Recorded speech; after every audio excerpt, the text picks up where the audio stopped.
Yeah. So, you gentlemen and ladies commented with the on the post. I think it was a behind the scenes, if I'm not mistaken. Y'all commented on the post. Y'all did the voting. That was a day before, I think, as far as I put the two pictures together on YouTube. So, everybody gave me their feedback. Or a lot of you guys gave me your feedback. And I didn't listen. I did not listen.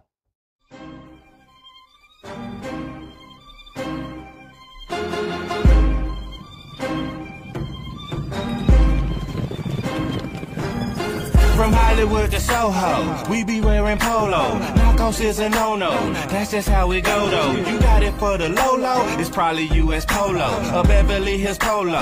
All of that is so-so, interlocks and chevrons, Cruise Navy and Lemon, Ralph Lauren wearing. I'm buying what you sellin', Maui pink and melon. Tell them about that rusty. Greetings, and welcome to another edition of Seamless Style, powered by Politics and Polaroids. I'm your host, Mr. Parker. Man, let me tell you. Whoever you believe in, but this is not a religious space. We're not doing that. Whoever you believe or don't believe in, whether it's God or the devil or karma or whatever you believe, somebody got a sense of humor. Or somebody been playing with my emotions today. But I digest. Got through it. Actually, somebody been playing with my emotions all week. And I blame my man from Chicago, Mandel. It's his fault. Because he started this domino effect. And he don't even know it. He posted on his Instagram, it was a picture of him. He had on the iconic Indian head sweater. He was sitting next to a nice long bookshelf style shelf that had some of his sweater collection folded up real nice and neat in these spaces. And the caption read, "I don't have anything to wear." Now, that's a tongue-in-cheek statement, but I'm going to tell you something. Wear-ready collectors, which is just a little term I just came up with, but people that collect Ralph Lauren, a lot of times we legitimately feel like we don't have anything to wear. And in our mind, it makes perfect sense. Now, to the lay person out there, they might be like, yeah, I know you see what you see. But sometimes we don't have anything to wear. Now, what it means sometimes is for where we're going or what we have planned that we need to get dressed, we don't have the proper attire in our mind. Now, that could be, I got to go to the office and I don't have anything new to wear. Or that could mean I'm taking the other half out to dinner and a movie and I don't have anything dressed down enough to match her subpar stylings. Could mean that. I ain't pointing no fingers. I ain't saying no names. I'm just saying it could be that. It could be a number of reasons why a collector would say I don't have anything to wear. But in his or her mind, it's not hyperbole. It's a fact. All right. So when I saw that post, I was like, boy, I feel your pain. And what I thought about was, well, I have quite a few pieces that over the course of these years still have yet to make it on the blog. And then I have some pieces that have made it on the blog a couple times. All right. So what I wanted to do was put together 4 ensembles with pieces that, outside of footwear, maybe nothing is new about these pieces. All right. You've either seen them on the vlog before, or you haven't seen them on the vlog before, but they're not new. Now, they're not new could mean they're not new as far as they've been in my collection. It could mean they're not new as they were brought pre-loved. All right. We shall see as we go through the episode. But outside of footwear, nothing in this episode is BNWT. Nothing in this episode is going to be BNWT. Because, again, like I've stated, I do have quite a few pieces that have not made the episode. That said, there's going to come a time within the next week or month where I'm going to be needing to get dressed for something, and I'm going to feel like I don't have no clothes. And it's going to be a complaint. But that said, ever since that post by Mandel, my boy, the MK brand, ever since that post, man, my week been downhill, man. And the worst of it was Friday. First call I got once I jumped on the lines late, working from home late. Terrible. That's just terrible. First call I got, some old decrepit geriatric biatch wanted to talk to the agent that she had talked to previously, I guess the day before that. Didn't have a name, didn't have an extension. She could remember she could remember how the name sounded, so I was able to figure it out and find the person. And I reached out, and the person said, I'm in a meeting right now, but let her know that I will call her right back as soon as I'm finished. So I relayed the message, and she said, well, is there any way that you can help me? Ma'am, you just stood on this phone for 5 minutes trying to figure out who it was you talked to, because that's who you wanted to finish your enrollment with. That's what I said in my head. What I told her was, I would like to give such and such the grace of being able to save your enrollment on her own. So what I could do is give you my number, and if you haven't heard from her in and she cut me off. Well, let me speak to your supervisor. Let me speak to your supervisor, because if you're not going to help me, then I want to speak to your supervisor. I said, ma'am, calm down. Don't tell me to calm down. I am 65 years old. I said, you know what? You right. You are right. I said, ma'am, you got a closet? Yes. Why? Hang this up. Fuck off my line, bitch. Yeah. So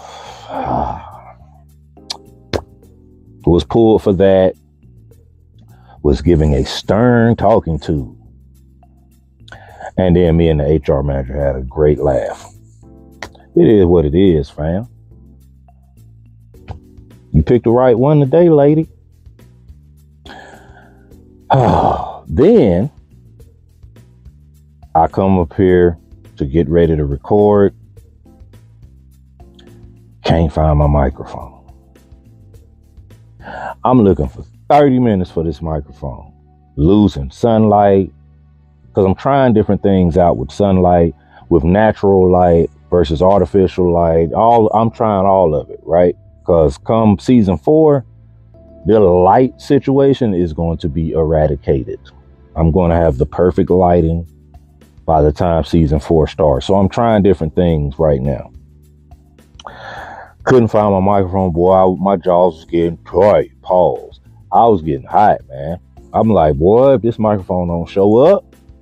Then I remembered I put it in my loungewear pants. Then I spent another 20 minutes trying to find my loungewear pants. I said, you know what? And I remember where I put them. I had picked them up once I had put on today's ensemble. I had picked them up and put them in this bag just to fill the bag up, just to see what it looked like. It was something I grabbed off of eBay and forgot they was in there. I said, whoo, Jesus, let me go ahead and record this episode so I can have me a drink, because I need a drink. Anyway, I digest. 3 ensembles plus the ensemble I'm wearing will make 4 looks for this episode. We can start at the bottom, and as I stated, nothing is BNWT outside of maybe shoes. And I say that because these are brand new with tags. Well, not with tags anymore, but brand new. Espadrilles, Navy, Standing Jockey, the Bosworth, Purple Label. Great pair of espadrilles. All right. Obviously no socks if you watched last week's episode. All right. Pair of shorts. Nice, casual, borderline dressy pair of shorts. They are pleated.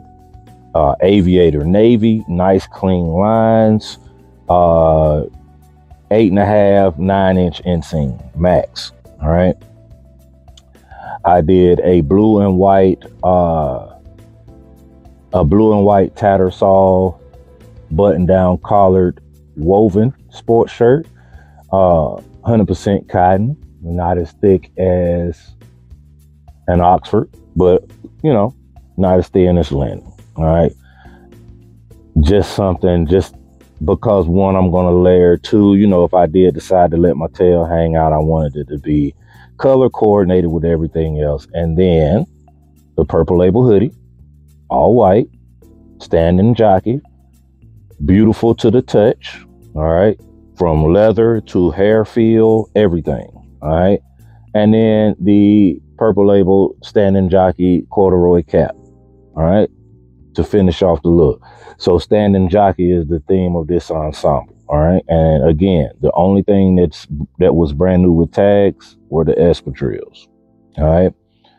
So the remaining rigs that you will see in this episode, again, will be with everything pre-owned except maybe the shoes. All right. Fragrance of the ensemble is only for the ensemble because the rigs are 3 completely different looks. This fragrance can be worn with the rigs. However, it's definitely fragrance of this ensemble. And obviously, of course, we did Purple Label. All right. Purple Label, one of the most velvet smooth scents in the world of Ralph Lauren fragrance. All right. So it goes perfect with this ensemble because this ensemble is casual, yet it's one of those casual but clean, sophisticated looks. All right. And so Purple Label works best with it. Also, Purple Label lasts like for days, it feels like, or seems like. So it's one of my go-tos when I really just feel like flexing certain fragrance or flexing a certain aroma. The Purple Label is one of my go-tos. All right. Without any further ado, let's get into this episode, man. Y'all ready? Me too. Man, let's go. For our first look,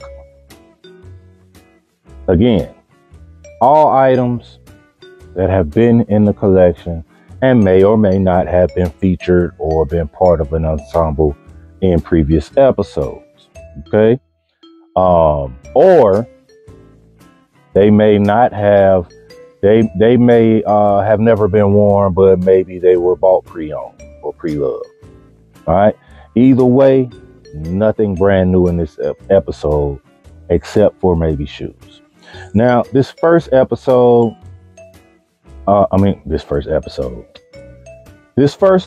this first ensemble was put together for the sole purpose of just kind of trying to embrace spring. Okay. I'm never going to love spring more than I love fall or winter. Matter of fact, let's be honest. Let's keep it 100. I'm never going to love spring, period. I'll never love summer. I may start to like spring. I'll never even like summer. I'm not. Sorry, nothing y'all can do about it.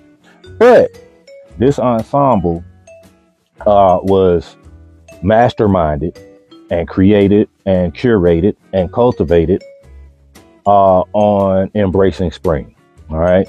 So embracing spring means embracing increased temperatures, but it still ain't sultry in as far as the heat, right? You still could get gusts of wind. You still could get rain, things like that. It's not that bullshit that summer is. All right. So this particular look features linen blend pants and a cashmere sweater. All right. Let's start at the bottom though. All right. We're going to start at the bottom. I pulled out the monk straps. All right. I pulled out the monk straps because the monk strap for dressy shoes, for dress shoes, is at this point in the monk strap's career, is considered a more laid back dress shoe. All right. It's a little bit nuanced. Okay. It's a little bit casual. It's a little bit polarizing. Like there was a point in time where the monk strap had took off and everybody named mama wanted a pair of monk straps. Now it's kind of like, some people kind of try to, turn their nose up at the monk strap. I don't. I like a good monk strap. But I was never one that when I first saw a monk strap was like, holy shit, I gotta have a pair of monk straps. I'm just, that was never that for me. If you want to see me flip my wig, present me with a cap toe and a cognac that's Ralph Lauren purple label that's not $2,000.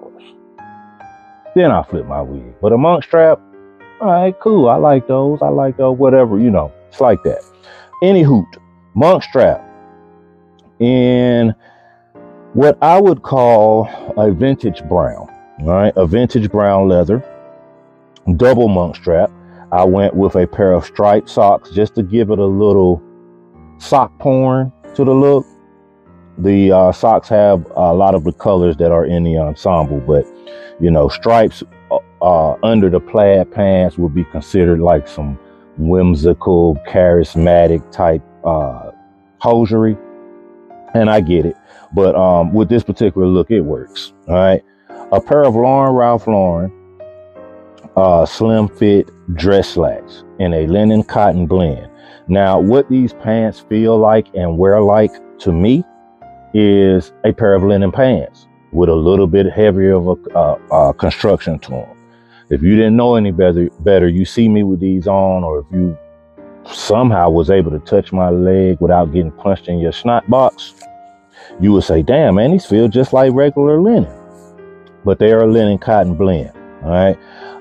Brown belt to pull out these shoes, obviously. Brown belt, brown shoes in this case, because we kind of have some brightness to us, especially with this cashmere sweater, but we still just trying to keep everything clean. All right. I did a Blake in a slate blue. I think it brings out the slate blue in the pants. I did a navy bow tie for a whimsical look. I'm not taking myself too seriously today, but I am killing them. All right. And the, maybe piece de resistance, but more just so to start the show. This beautiful cashmere sweater. All right. 100% cashmere, clean, simple lines. It's an orange poppy in hue, and it's a V-neck. All right. So that was the main thing that attracted me to it. Put your RL automotive glasses inside your V, almost making your eyewear a piece of your ensemble, whether they're on your eyes or not. All right. Because as far as that look, it speaks to people. you know, it speaks to people. But this is a great look, great for spring, great for an outing during the weekend where you don't have any work worries or anything like that, but you still want to be clean, you still want to be nice, and you are that Ralph Lauren guy. Now, this look I actually wore to work last Tuesday, and I'm gonna be honest, this look is something that I'm not. However, if I gotta be that, then so be it. But this look is borderline pretentious. All right, it's borderline conceited, and I'm gonna tell you why. Or matter of fact, you'll see why when you see the footwear. All right, but this is a tonal look. I had, I think this is another Blake, but I had a Blake button-down collared shirt just sitting in the closet, and I wanted to pull out my Ralph Lauren chino suit. And so I pulled the suit out, and then I thought to myself, man, I think I got a solid shirt that's gonna really pair well with this. And sure enough, all three pieces, the shirt, the suit jacket, and the suit trousers, are all your basic sand. That's the Ralph Lauren color, okay? For this particular suit, they all basic sand.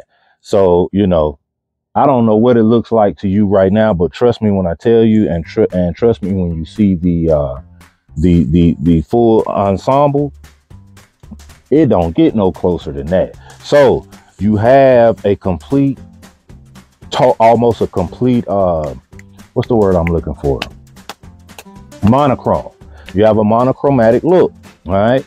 Now I broke up the monochromatic look with this tie for a reason. And that's what you need to see and understand and appreciate. And I want to go there right now. So let's start at the bottom. You see them? That's right. These zebra print espadrilles. So this suit, you put this suit on with a traditional pair of dress shoes. I mean, you still killing it. But when you say no socks, I'm gonna go with these espadrilles in the zebra print, basic sand base color palette for the zebra print, and then the zebra print is brown. Man, that's what I'm talking about when I'm saying this look is borderline conceited, cocky, or even pretentious, because this just changes the game. The zebra print espadrilles, all right, suit, Ralph Lauren, double vented 2-button suit, right?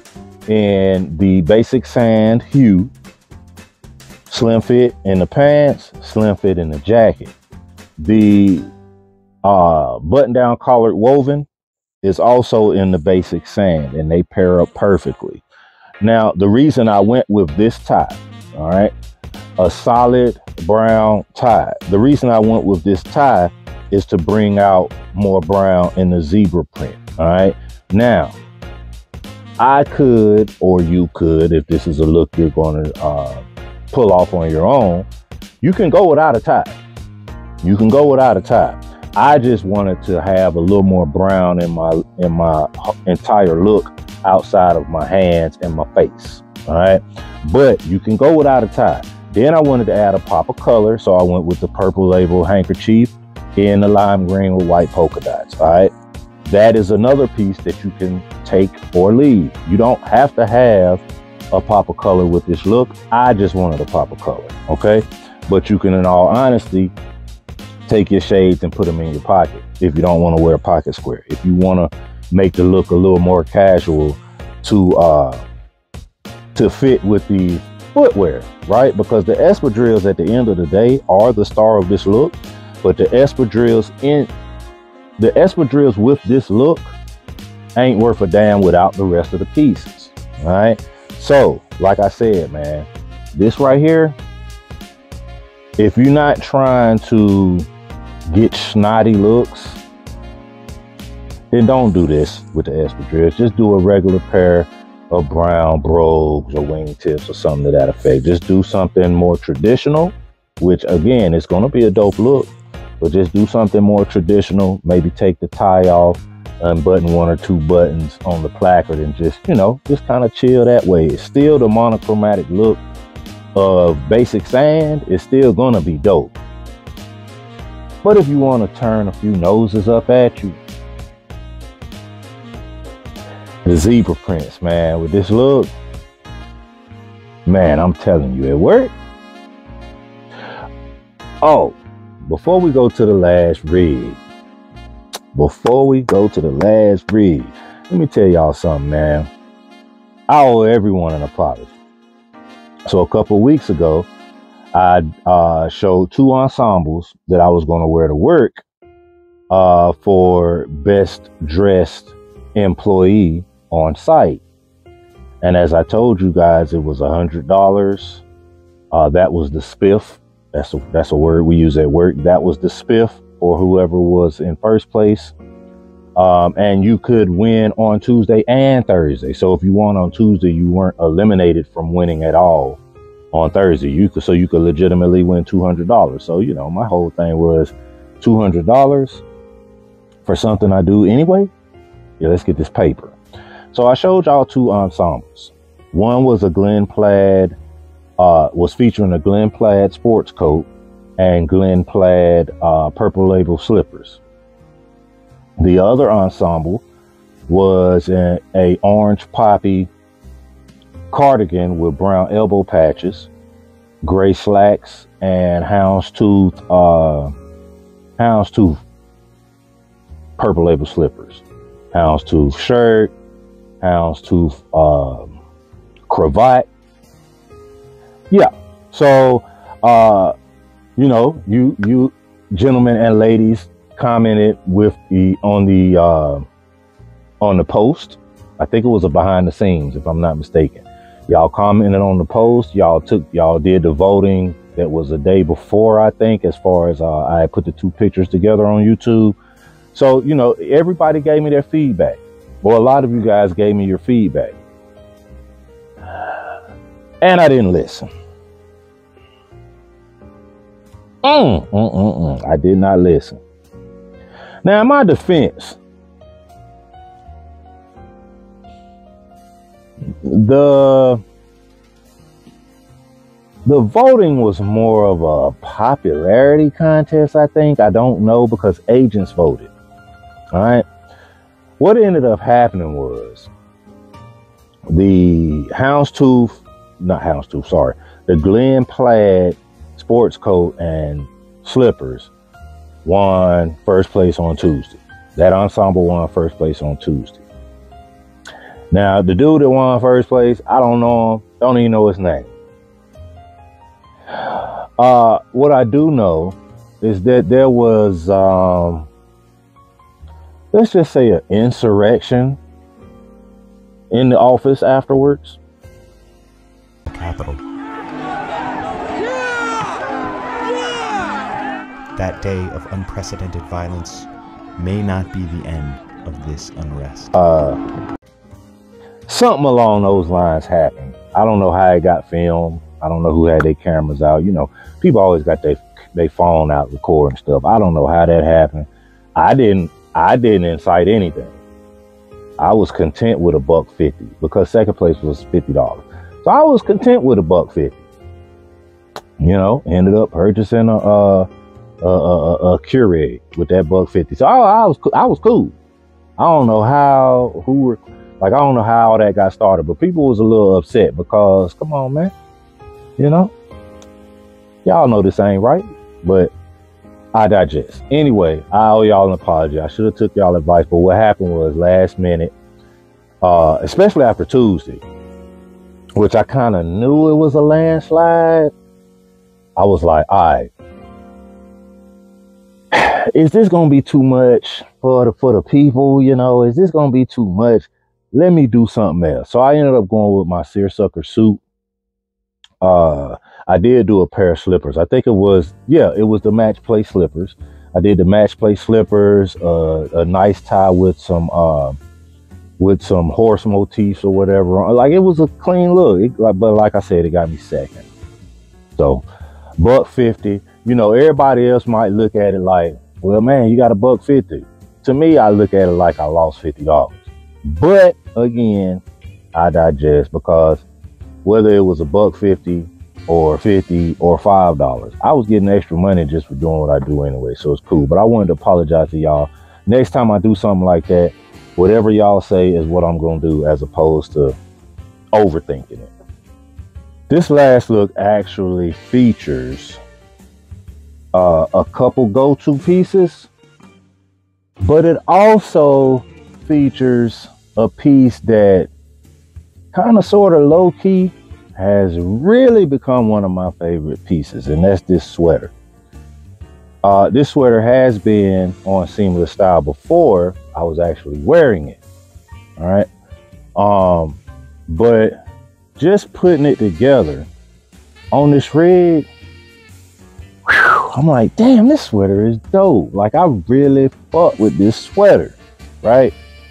Now, I will tell you, when I wear this ensemble, it may not be the same footwear that I have on when I wear this ensemble. And the only reason is I have a nice size collection of footwear that's non-dressy, and I ain't feel like going in the closet looking through them. Sorry, just didn't feel like it. All right, so the footwear that I went with works, and works well. Okay, but I gotta look through some of that other footwear that's in the closet to see if there's anything that just turns it up a little bit more. All right, but let's take a look at this ensemble, and let's start at the bottom. I pulled out the white leather sneakers with the off-white canvas toe, the navy stripe on the side, exterior side, and the interior side. And I had 2 pair of socks that work well with this ensemble. Don't know which pair I'm gonna wear, but what I can tell you, whichever pair I wear are getting pushed down damn near to the max. Damn near to the max. I'll probably push the socks down, have the rib portion of the sock fully intact. I don't want the sock to be a lot past my ankle bone. All right, so I want you to see the college green with navy stripe, or the navy with college green stripe. I want you to be able to see that those 2 colors are there, but I don't really want you to be able to see the pattern or anything like that, because it's not important. All right, there's even a possibility of becoming super whimsical and wearing one sock from one pair and another sock from the other pair. It just depends. All right, but let's scroll up. I pulled out the wrinkled pleated dress shorts. All right, by the time I do the Mannequin Monday, they won't be wrinkled, but I pulled them out and put them on wrinkled like that for all of you assholes. Not nobody's watching right now, because half these people don't watch. They all, the 2 or 3 people over the course of Seamless Styles that have said something about something being wrinkled, don't even follow the page. They just saw some shit on, they just saw Mannequin Monday and felt like they had enough nuts to make a comment. All right, fuck them. Anyway, pleated dress shorts. All right, and then we scroll up some more, and you can see the shirt that we are paired with this sweater here. White base with aviator navy, slicker yellow, college green, Ralph red, rugby royal. All right, plenty of colors to complement and pair perfectly with this collegiate style sweater. All right, just a beautiful college green. The aviator navy chevron style, collegiate chevron style, single stripe around your V-neck here. Giant chenille P, collegiate P in the center. Polo spelled out across the back in chenille P, navy and white. navy and white stripes on the sleeve. And we put a heraldic tie in college green and rugby royal rep stripes on to just complete the look. Now, I got a couple of other neckwear options that I may go with when I do wear this ensemble. However, I am going to try to stick with the overall color scheme of the sweater. Okay, so I know that there are other routes we can go. Maybe for you wouldn't want to have the college green necktie with the college green sweater. Maybe you won't, and that's fine. That's fine. For me, it works. But like I said, there are other options that I'm looking at, because I'm not against rocking a couple. There are a couple of bow ties I got that would go great with this look as well. And there's like 2 or 3 other neckties that I'm looking at. So this ensemble, as far as when I wear it, is still a work in progress, but man, look at it. And that's another episode in the books. Today we did spring looks, right? We did spring looks with pieces that are pre-owned or pre-loved. So it's kind of like if I was doing a cooking show, we did a cooking show where we made 3-star course meals with nothing but leftovers. Kind of something like that. You feel me? Kind of something like that. You know, we took pieces that either haven't had any type of love on the show or have been on the show before, and we just, you know, we made new looks that work for spring with these pieces, because the catalyst for this episode was I ain't got nothing to wear. And again, as I stated earlier, sometimes as a collector, as a person with an extensive amount of clothes, sometimes you really feel like you don't have anything to wear. It's not hyperbole. It just depends on the situation and the scenario. What you want me to tell you? Anywho, hit that like, hit that subscribe, and tell a friend. All right, because we here. Artists paint pictures, haters paint narratives. So do not be a hater. Y'all have a good one.